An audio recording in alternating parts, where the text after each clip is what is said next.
Subculture Talk. I'm your host, Pat66. I normally host Subculture Shock Sunday nights on Twitch. And a band I've been really happy to play the new album from is iVardensphere. And I've got Scott Fox from the band whose name I love to butcher in the studio. How's it going, Scott? Good. How are you doing? I am having a grand old time. I have to say, before we even begin, obviously, thanks for being on the show. And Ragemaker is incredible. Yes. What a way to open an interview. Thank you. Yeah, we're gonna talk about this a lot tonight, but let me just start by saying that I think it's probably my favorite thing that you've released. Which you always hope your new one is gonna hit that. You always hope you get better each time. Thank you very much, Pat. You're welcome. So, I always like to start these interviews out with what I like to call the supervillain origin story. So, how did you get into music, and how did you ultimately come to become iVardensphere? Okay. Well, the origin of this whole thing stems from being a DJ in the Edmonton, Alberta, Canada scene years back. So there was a pretty cool club here called New City Suburbs, and the infamous Greg Gorey was the kind of like the fundamental DNA DJ there. And I ended up working a bunch with him over the years. And that's sort of where I got my chops, like figuring out what I wanted to kind of get out of industrial or other kinds of other dark, spooky musics, right? And it wasn't until I started to go to the first Kinetic Festival back in Montreal a number of years ago now, that I said, maybe I can do something live with these like few things I'm starting to tinker with at home. So I'd seen all kinds of videos of people using drum machines live when they're DJing. So I was like, oh, hey, that looks pretty cool. Maybe I can try that. So I picked up a Korg ESX1 Red Electribe, and I was like, I'm going to use this while I'm DJing. And of course, it did not work at all. Like it was a complete train wreck, right? So I was like, all right, that failed. But here I am with this drum machine. So let me figure out what I can do with this thing. And got my head wrapped around how the drum machine works. And then it's okay. How can I record this? All right, software. So luckily, Seb Comor from Icon of Coil lived just up the road from me. So I was able to pick his brain a bunch on how to use a DAW, how to use Cubase at the time. He's a major Cubase proponent. And so yeah, I learned a bunch from him. Learned a bunch just from trial and error. Sebastian Comor just happened to live up the street, Yeah, like right up the street. I lived like a 2-minute drive from him. So yeah, learned a bunch off of him, and then took a couple of courses around town here, like how to mic a band, how to use a large recording console, like all those fundamental old school ideas of how to do music. And eventually started to comp together a thing that was a first crack at writing music, which was under an old band title named Static Sun. And I think I did one show or something like that under the Static Sun banner. And then I was like, that it's not really speaking to me. So I started this thing called iVardensphere, and I was still just writing songs, trying to wrap my head around to do production. And that's when I was helping promote a band in Edmonton, or a show in Edmonton. A band called Left Spine Down was coming through, and in the band was a few buddies from Vancouver. Jeremy Inkle from Frontline Assembly, Jared on guitars, he was also from Frontline. You had just a whole crew of great guys, Kane, everybody. So anyway, they swung through Edmonton on this show. They crashed at my place for the night. They ended up in the studio, heard some of the stuff, and they're like, hey, dude, this is not bad stuff. Maybe we should talk to the label we're on, hook you up, right? I'm like, okay. Sure. I'd never really thought this stuff was going to go anywhere, right? So it was just sitting there doing nothing. So we sent it off. He's like, yeah, I'll sign this, sure. next thing you know, there's an album out, and it was Scatterface, and that's why Scatterface is kind of scattered. It's all over the map with like different styles, and just that album is me trying to figure out how a DAW works, how a drum machine works, and that is all that album is, right? There's a couple moments of gold on that album, like Bone Dance and a couple of riffs off a couple other tracks, right? But for the most part, that album is just like right by my head. I barely relate to the thing, right? For me, things kind of kicked in a little bit more with Bloodwater. Now it's like the follow-up album where I'm like, okay, now I have a band, I have a label. Now I have to write something specifically for the band that I had picked. And I guess I have to write music now. Yeah, I actually have to write with a direction. So it was like this giant crisis of what the hell am I gonna do, right? So then Bloodwater happened, and I'm really proud of that album. It was like a much more focused, concrete effort of music writing. Yeah, it really set the stage for kind of like where I would go after that. Yeah. Anyway, that is the core. That is the root of where iVardensphere came from. So, all right. So, you know, you hit where the band came from. What even drew you to this sort of music to begin with? Long time ago, child. There I was. Hold on, let me light a fire here. Gather around, children. So there I was at a basketball court, and I was this tall, right? And trying to like play 21 with a friend, and his friend showed up, and his friend was really cool because his friend had a car, and we're all like, ooh, he has a car. And one time he's blaring music out of this car. We're like, ooh, what is that music? And it happened to be some really early Ministry. And from then I was like, what the heck is this? And from there I sort of jumped on the old like cold wave era stuff, like Spawn Ranch and like cold wave, early Cleopatra, Century 21, and all that kind of stuff, right? So yeah, got on board there. That's long before I was ever writing, but that was like the grab on that. And then I didn't really dive deep into like getting into the scene culture until late 90s. Yeah, I was around 98, 99 that I started going to the local clubs here in Edmonton. And it was, yeah, like 99, 2000 that the club scene shifted a little bit. And then in the early 2000s, I was started to DJ the club nights, like off night club nights, industrial nights, and then the odd guest spot on like a Saturday night gig with like, 400 or 500 people in front of you, which is pretty rad. And that's where, that's where it gets kind of addictive, right? You're getting kind of addictive going, okay, I can sit here and play like super heavy industrial, and 10 feet away from me, 500 people losing their mind. I'm like, woo! It gets addictive. Like you know what the club scene was like back then, right? It's changed now, but in the early 2000s, well, you drop some like big V&V hit or like an Icon of Coil or A-pop or whatever, and next the place explodes and everyone jumps on the dance floor. And you know what it's like when that energy is in the room, and that gets into your bones, it gets in your DNA, and you crave that on a fundamental level, right? So the only way to get that when you're not DJing is like fire up a band and try to start playing some shows, because the rush is kind of the same thing. So basically music was now your addiction, and this was an easier way to get a hit.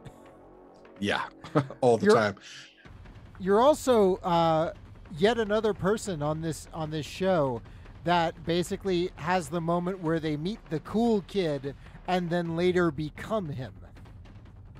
Because where like the older dude with the car gets you into the music, and now you're the older dude with the car and a band. Who you calling old, Pat? Older. Yeah, no, you're totally right. You're absolutely right. Yeah, like, has it ever crossed your mind that some guy who just recently got his first beater car and his driver's license is going to be impressing the kids at the basketball court with iVardensphere music? Wouldn't that be cool, eh? Right? Yeah, that'd be badass. Could be happening right now. It could be happening right now. So one thing I really hope is that I'm also impressing some people in boardrooms to like give me a soundtrack gig. That's where I want to be impressing some people. Well, and it's funny that you say that, because that's actually what I kind of wanted to talk about with the new album Ragemaker that just came out. It's very obviously, like, you talked about the first album just being literally scattered all over the place as you're trying to find your voice and learn how to do it. And for this, it really sounds like you had a vision in mind when making this record. Absolutely. So I have a couple bandmates. Jamie Blacker, his band is ESA. He was really busy focusing on ESA stuff, and Jan was busy doing like Zoloscope stuff over in the UK, or in Amsterdam where he lives. So everyone was really busy, and so I was like, maybe I'll just take the time, like do my own thing. Like, I brought on Jamie around Methuselah Tree when I was doing that, and he like really dove in deep on that album and on albums since then. But for this one here, it's just me again, right? So it was, all right, maybe I'll do something just like I've been wanting to do for a really long time. And if you ask any of my like cohorts, I've been having a hard time writing just like big club stuff for a while, because you do so much of it and you're like, I can't handle a 4/4 beat, like pound my head into the wall. I suppose as close as I get to a 4/4 beat.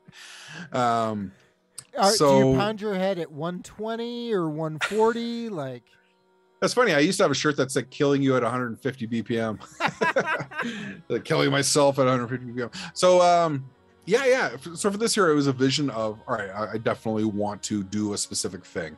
And over the last few albums, it's all been growing in a certain direction. This whole like pseudo cinematic, bringing in tribal elements, creating longer, more progressive songs.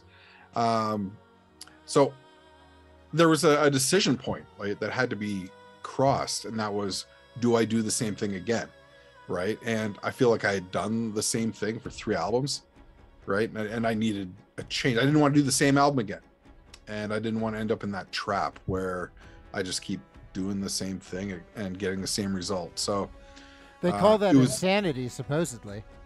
Right. So, I said, all right, now we're going to like scrap electronics for the most part and just focus on creating a soundscape that is cinematic, could be in a film, focuses more on orchestral arrangements with like synthesis in the background rather than in the front, and create a kind of a journey through different use of instrumentation.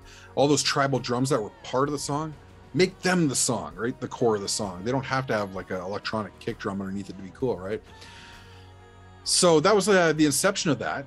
And then actually kicking into production was a little weird, because I was like, okay, maybe I can make something happen during all this. So I started up a Patreon tier thing where I invited people to like follow me along the process of producing the album. And this is like every step of the way. Like, here's the synthesizer, here's me programming the synthesizer, here's the recording session, here's me programming drums, here's how I set this EQ, here's the compressor I chose for this, here's mixing, everything, right? Beginning to end on writing music for the entire album.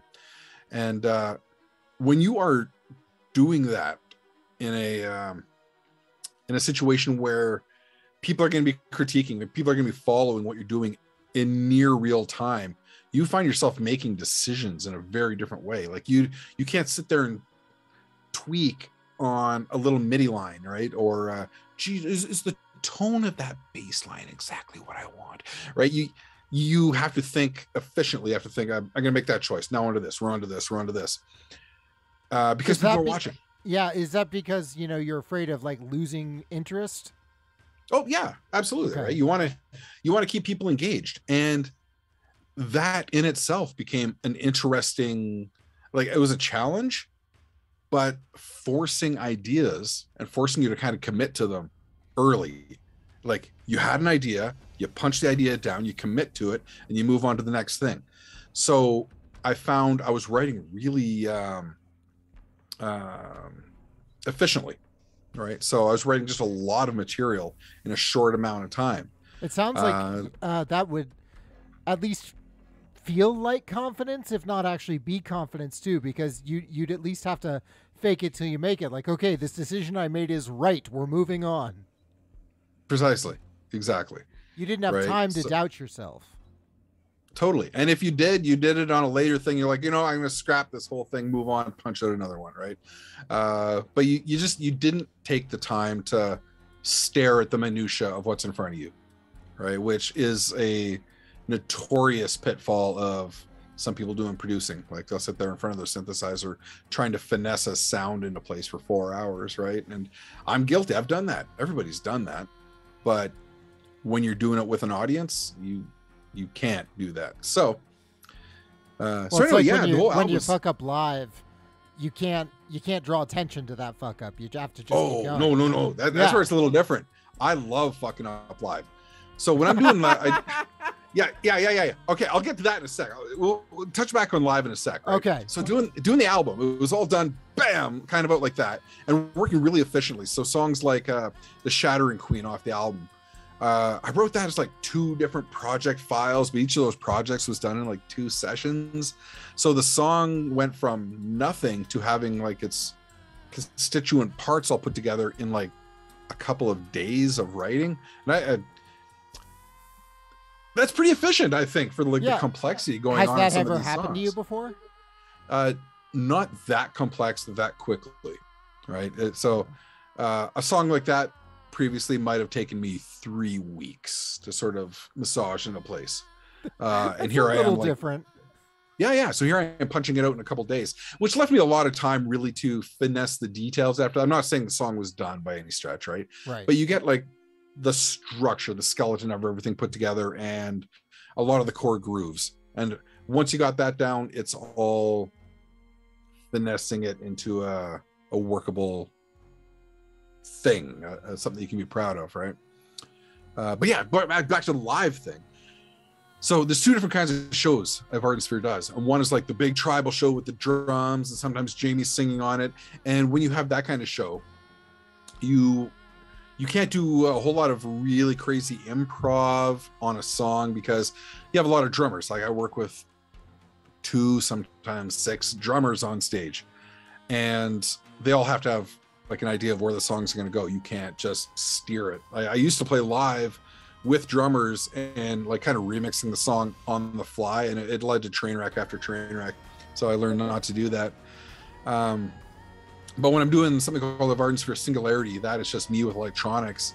And on those, most of the time I don't even play iVardensphere music that's been released. It's me just with a couple of instruments and improvising throughout, like sort of like train of thought. Where's this going to go? And sit there with a drum machine and just pound it out and see what happens. And when you train wreck one of those things, this is where the goal is. When you train wreck a live improvisation, it is the act of recovery that leads to some of the gold that you can just never plan, because all of a sudden the thing gets weird and you just store it. You gotta cut that out, so you filter it out and you're left with like this weird ambience off that one synth, and you have to like find a new patch on this, so you start bringing it back in. You got like these weird builds. The next thing you know, that the whole thing starts taking twists and turns that you never could have expected, right? You could have planned for. And nobody's heard that song before, so they don't know that it wasn't supposed to happen that way.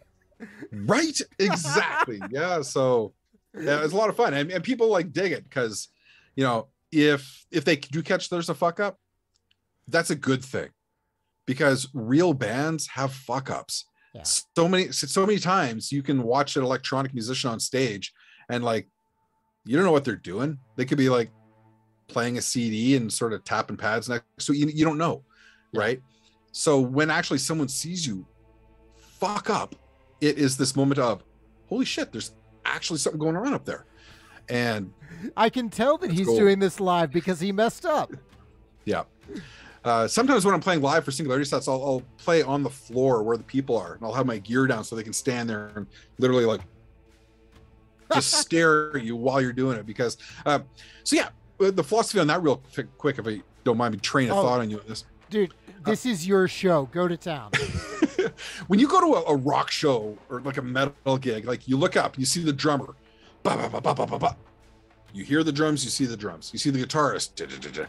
You see the guitarist, you hear the guitarist. You have this visual correlation to everything you're hearing, and it is this natural exchange of information. When you're watching somebody on stage do an electronic thing, it is a complete mystery as to what the hell they're doing up there, right? So like I said, they could be doing a CD, it could be weird oddball electronics, it could be whatever. There's a complete disassociation of what's going on. So as much as possible, I like to break the glass between that, the barrier between the stage and the fans. Sometimes I'll play on the floor in the crowd. Sometimes it'll be like cameras on stage faced exactly on the gear, so you get the visual feedback as to what the heck is going on up there. Know that it's not a complete, mystery. It's something you can relate to. Ken Magerman in chat says it's not real until you fuck up. But so true. But actually, that's kind of leading to the point. It sounds like you're actually trying to make this like a real experience, which is something that people sometimes don't get. Like I've seen some electronic bands that I love. I saw Covenant several years ago, and they put on a great show. But it's also three guys basically in shadow, just kind of moving around to the music, and most of the experience comes from just your connection to those songs. Go ahead. I got a Covenant story for you. Okay. So at the Das Bunker 20th anniversary event that happened a few years ago, Covenant was playing there, and I had the opportunity to play electronics for Covenant during that show. And I was talking to Eskel about like, how much do you want me to do? I got to kind of respect the songs and that kind of shit. And he was like, no, don't respect the songs. Mutilate the songs, work with them, have fun with them. Right. And that earned my respect in a colossal way. So I brought my junk up on stage. I brought my synths. I started adding my own sounds in. Right. So he was like, yeah, go nuts. Just like have fun with it. So when you hear these guys up on stage, bands like Covenant, V&V, like I've toured with V&V a few times now, they're up there. They have synthesizers. They are playing them.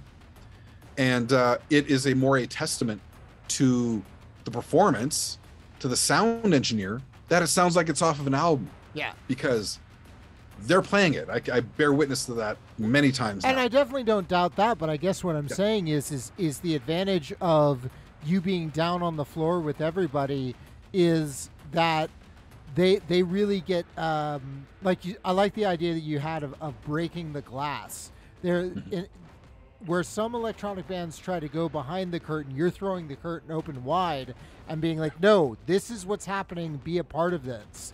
And it's punk rock, man. Yeah, well, and I think that's especially good for people that want to get into making the kind of music that you make, because they can see it happen. When you look up there and you watch a guitar player playing, you can see their fingers going across the frets, and you can sit there with your guitar and figure out how to do it. It's not quite the same when you're down on the stage and there's just some guy playing a keyboard up there or working a mixing board or something. So for you to actually show them your hands, I think that's inspired. I think that's a great idea, because you're creating the next legion of industrial and electronic musicians. Here's hoping. Yeah, fingers crossed. It'll give me something to do 10 years from now. So I do want to curve back to the album a little bit. We're going to kind of go back and forth between the album and live, because we have two great conversation threads going on here. So the writing process made the album, it made you make decisions you'd never made before, and kind of made you stick to your guns in a way you hadn't before. Did you have a vision, so there's this story that actually ends the album, but it seems from the titles to also be following all the way through. This idea of the Shattering Queen and the two children she raised, leading to this almost sun and moon style chase at the end, like the turning of the day or the turning of the seasons. Was that something that you had going into this project, or did it develop as you started writing the music? I wanted the idea of like a fairy tale throughout. I wanted this album to sort of pick up on some of the fairy tale energy of an album I did called Fable.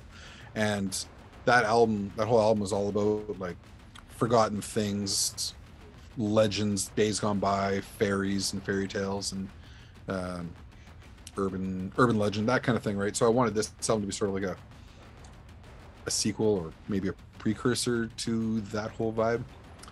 And so yeah, I went into this knowing that I kind of wanted to have that thing be present, right? Have it be a story, but I wasn't sure exactly how that was going to play out, right? And the album was getting close to being done, and I was like, okay, we got to start shooting this video for it. So I lined up all my friends, and we spent a couple weekends shooting the Shattering Queen / Ragemaker video. And in that video, I spent a lot of time trying to figure out how I was going to work the fairy tale into these people and what they're doing, but not everybody could make it to each location. So I had to like, all right, well, you obviously have to die in the first location because you can't make it to the second shoot, and vice versa, right? So that's why it's a little disjointed like that if you watch it. So that whole thing was heavily influenced by the people that were involved in it. I was getting ideas from the people involved. Like when it came down to like, wow, who's gonna be the last person standing? Like, how does this whole thing end? And I was like, I don't know. I haven't gotten that far yet. Everyone's dying. I don't know, right? And it was Samantha. She plays Desir, the one that's being chased in that. She has like the one, the one white eye in that video. She was like, how about we don't die? And kind of just opposed to her, and I'm like, brilliant, right? So that there was the catalyst for me writing into the fairy tale the idea that these were a pair of sisters, right? So I knew it was going to be one thing like that, but then now they're sisters, and now they're fighting over a certain thing. And then the whole thing with the magic sighted eye, well, she wore a contact, that thing, and when I was editing the video, I made it glow a few times because she was doing magic. Yeah, well, now they're the magical eyes from the queen. So all those aspects sort of made their way slowly into the fairy tale side of things.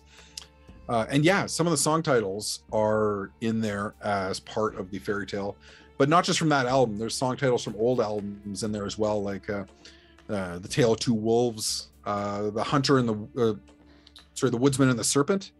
That's a song from, I think it was Fable. And that worked itself right into the core story, you know, of like cutting open the serpent and finding out that the woodsman is a major character in that. Everything like The Dark Deed, the song, Desir, Mother of Crows, that's another one from Methuselah Tree. So yeah, anyway, you have all these old songs that resurface and become sort of part of the mythology of Ragemaker. And it sounds like it almost happened on accident. It all came together from all different directions, right? And it was interesting how it solidified right at the end, right? Because it all came together kind of last minute, all the different parts materialized, and I'd like to think it's kind of sort of cohesive.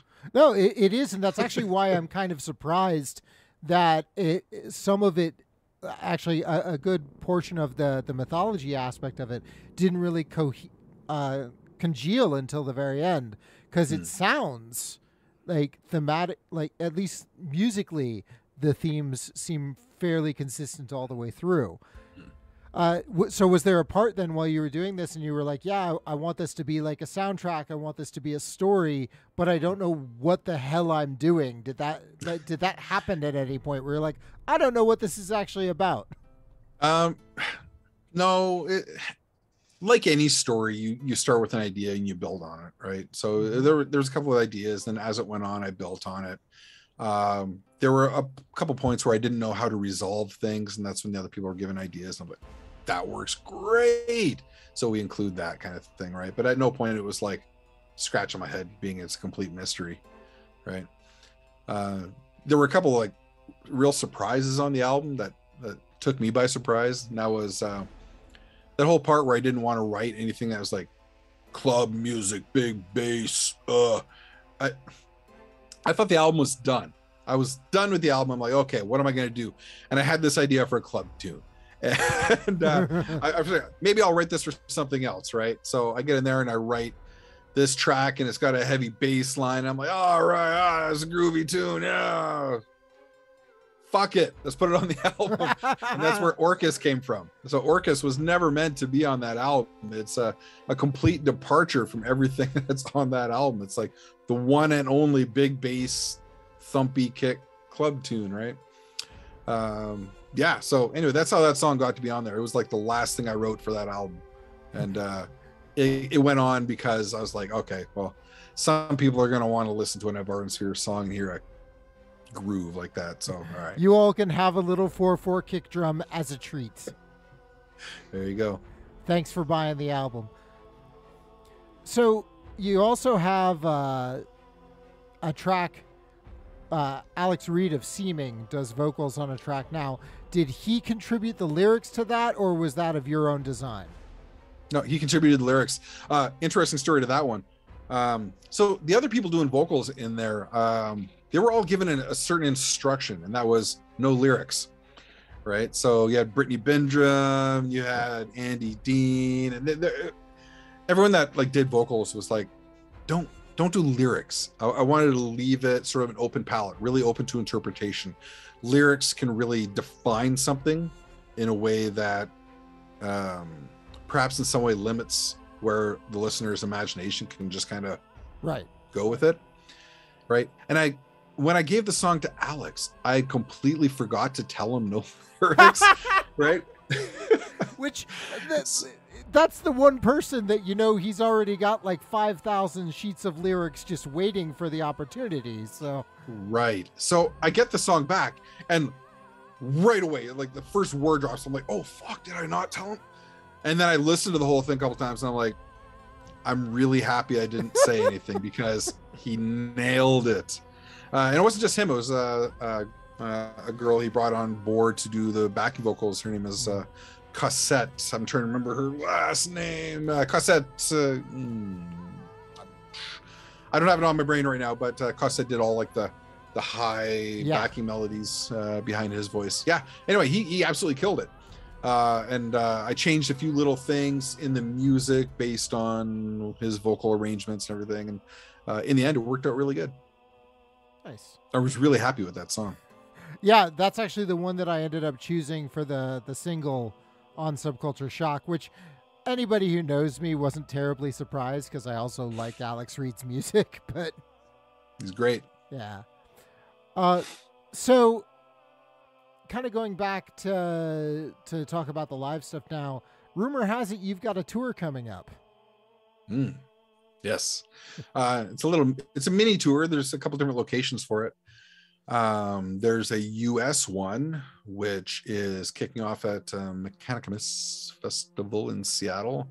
And then Jamie and I, we're doing a iVardensphere Singularity ESA kind of co-headlining mini rip down the coast and a couple other cities internal.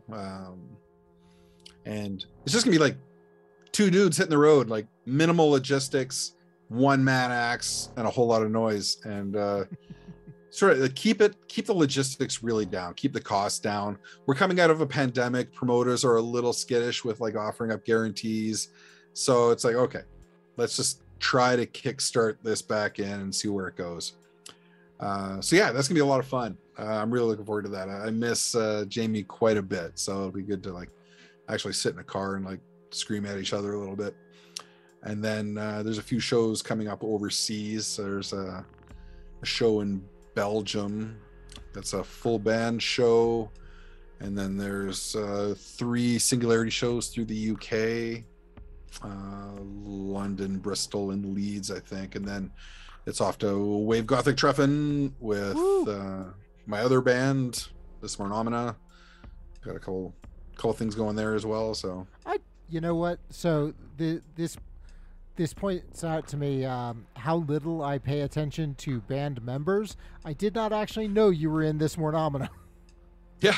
Yeah. I've been in there about a year and a half now. Mika and I had worked together on an album called And Void, and it's a little album. Is like really niche music. I wanted to write it. I wanted to get it out of my system. It's just like a down tempo, a little Delirium influenced, a little like Conjure One, that kind of vibe, a little darker, and all sung with Marie Catman, or now Marie Shear. She does the vocals and all the songs on it, and I'm really happy with the album. It's really cool. Well, of course, it's, I mean, she knows how to sing well, so she sure does. So Mika and I kind of got used to working with each other on that album. And he said, you want to come join TMO? And I was like, sure. Did you make that exact face? Was there actually like that head movement? I don't remember, but it was fun. It was fun. So we jumped into the production of the last album, Roots of Saraswati, pretty quick. And if you listen to that album, you can definitely hear some of the influence in there. We took about a 50-50 writing chore on there. So we bounced all the songs back and forth and, mutilated each other's work whenever possible and came up with that. And it's a cool album. It is definitely setting the stage kind of like for where I'd like to see things go, right? I want to use that as like springboard to go into like heavier music on the TMO side. So have you done much live performing since the start of the pandemic? No. As a matter of fact, as of what's the date here? It is the April 7th. So April 7th. As of April 4th, it was 2 years since I was on a stage, and that was an empty room because it was a live streamed event because of the pandemic. And I have not played live in front of somebody, like in front of my face, since I played in Russia. So think about that now, right? Like nobody's playing in Russia now. So I had played 3 shows in Russia with V&V Nation, and to come off that into a pandemic, and then coming out of that, and Russia's at war, and it's all, what happened this last 2 years, man? It's just everything went 180, and just it's hard to think where the world is compared to where it is or was like 2 years ago. Like so much has just changed. So next week, Wednesday, I fly to the UK because I'm playing Resistance Festival, and walking out on that stage will be the first time I've played in like over 2 years. And it's an improv thing. I have no idea how it's going to work out. The whole thing could be a complete train wreck. Everyone would be like, what the fuck is that? And I'll be like, sorry. And but I hope I crush it, of course. But yeah. So I'm rusty, right? Yeah, well, that's kind of you talked a lot about how so much of the world has changed. Has your approach towards music, towards live performance, as far as you know, like you haven't done a live performance in 2 years, but thinking about it now, has your approach toward it changed at all? Kick-ass, take names. Have you been doing a lot of practicing? Like, do you practice your? I know, obviously, for an improv show, you're just making it up as you go along anyway. But do you even sit there with the knobs and the pedals and just try to familiarize yourself with everything again? Or? Oh yeah, absolutely. You always have to be familiar with your gear. If you're not familiar with your instruments, there's no way you're going to be able to pull off doing a set, right? Yeah. You've got to be able to bring it. You got to be able to step up to your thing and actually be like, have the confidence that you can do the thing that you were here to do, especially since someone is like paying you a bunch of money and flying you 9 time zones or whatever it is to do the thing. You got to be able to do the thing. There's no room to not do the thing. So yeah, you want to make sure you're ready, but no amount of preparation is really going to bring the energy live. You got to know your stuff. You got to know your instruments. You got to know where you want it to go in your head. you can't just program that all ahead of time. Otherwise, you're sitting there just hitting next, right? Right. You have an instrument in front of you, play it. So you have, you talk about energy. Do you feel like the energy has changed now that this is, in many ways, it's almost like a reset button? Mm-hmm. Like, you have gone 2 years without performing in front of people. None of these people, even if they've seen iVardensphere before, it's been so long that it's a completely, and the world was so different then. So does the energy feel different? Is there more or less at stake now? I don't know yet, man. Yeah. Ask me next week. Ask me next week after the first gig. Yeah. I think the people that are going to be more in the know are the promoters for the shows and the DJs in the clubs. They're the people with the eyes, and they're watching things in real time. Like, the DJ is going to be able to look around his room and be like, is it dead in here, or are people coming out? The promoters will be like, okay, here's a show. Are people buying tickets? Like, it's all going to speak with the dollars and cents to go around, whether or not people put boots on the floor inside clubs. I'm not there yet. I haven't been in a club. I have no clue. So next week I'm going to get a call at like 4 a.m. And just be like, hey, so Pat, I got those answers for you now. Yeah. Well, luckily 4 a.m. over there will be like, 9, 10, 11 over here. That'll be fine. Yeah. Just no interrupting my beauty rest. Well, and so we are you doing any of the other style of our iVardensphere shows anytime soon, or are they all the Singularity? No, there's a couple of the full band ones. There's the Mechanismus Festival in Seattle is a full band show with Jamie singing and all the drums and all that. And then in Belgium, there's one full band show there. The one in I'm doing double duty that night because it's a iVardensphere full band with the Smyrnomina full band and some other great bands on the bill. So you might join those bands too. My arms are gonna fall off playing hand drums for like both those sets. I'm literally gonna die. I haven't played hand drums in 2 years. My arms are like gonna fall off my body. I'm gonna injure myself. So you didn't do any of the drumming on this album then? Oh, or yeah, you do. But it's like, you pick up your drum for 10 minutes, you play the part, you put it down. Okay. Right? It's not like when you're live and you got to stand there for an hour and rock out at 140 BPM. Go. Right? There's a difference, right? Yeah. Totally different environment, right? So you can. Oh, that was great. Record it. Done. Done. Are you doing any stuff off of the new album at the live shows? Yeah, with the drum ones. Yes. Yeah. There'll be a couple of tracks off the new one. Yeah. When I do those, I typically play stuff across the entire spectrum of like our releases and whatnot. Yeah, there's probably 2, maybe 3 of the new songs on there, but a whole bunch of the old stuff. People like old stuff. Can't fault them for it. Old stuff is fun stuff, right? Oh, I mean, that's the stuff that we fell in love with in the first place. So, right. You like to feel that feeling of falling in love again. Yeah. Do you ever just, when you play a song out for the first time, have you ever done that and people just cottoned to it immediately and really got into it? You were like, fuck yeah. Oh, yeah. Sometimes before you're going to play it how it's going to pop off, right? So, it's happened a few times, a number of tracks. You're like, I can't wait to just drop this on the crowd. I think the last time I did that was probably Getting Lion, Stay Alive.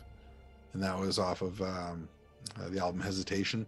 And it's got just this energy to it.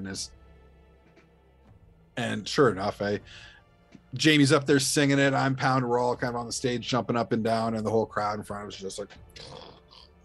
So, yeah, that one there. You get a song like that in the mist, and you kind of know it's going to go well. I'm pretty sure Orcus is going to pop off pretty well live. It's got that kind of energy. So, Awesome. So that leads us to the part of the interview. So we know where these live shows are happening. If I want to listen to your music before the live show, where do I get it? Russian download websites. You can easily find it torrenting. were you hit by that whole NFT thing that happened a couple months ago? I got a message saying someone had made an NFT something. I sent it to the label. I was like, I don't know. This is your job. Do something with this. Yeah, as far as I know, they did it. So yeah. I think that those guys got like 30,000 copyright violations in the same day. Yeah. Savage. Absolutely savage. Fuckers. So if I want to actually pay money for your music, where do I find it? Spotify. Okay, well, yeah. If you want to go to Spotify, by all means. If you're a Spotify person, hit it. I'm a Spotify person. Go for it. If you want to Bandcamp that, it's on the Metropolis iVardensphere Bandcamp page. It's available everywhere. You can order it physically, anywhere. You can bang on my house. I throw it out the door, hit you in the face with it. I mean, however you want to get it, it's out there. Metropolis is pretty good about distribution. So if I want to get the thrown in the face service, do I have to slide extra money under the door for that, or is that the same as buying the CD? No, man, no extra money. You just show up, you'll get it. Ah, man. I'll never wash that face again. Scott, it's been wonderful having you on the show. Was there anything else you wanted to drop before I let you loose into the wild pale yonder? And I don't know. I think that's it for now. This next little while is going to be interesting. See how live shows kick off. I'm excited. I'm looking forward to the recap. We'll have to do another interview at some point, be like, so how was that live show? And hopefully you won't say, oh my God. Right. Well, thank you very much, Pat. Thank you very much. It's an absolute pleasure. Thank you to everyone who joined in chat. If you're watching live, stick around for the after party coming up next. And if you're watching it on YouTube, there are iVardensphere videos on YouTube. We just talked about Ragemaker and the Shattering Queen. Get to it. You know where to find them. And I'll catch you all later.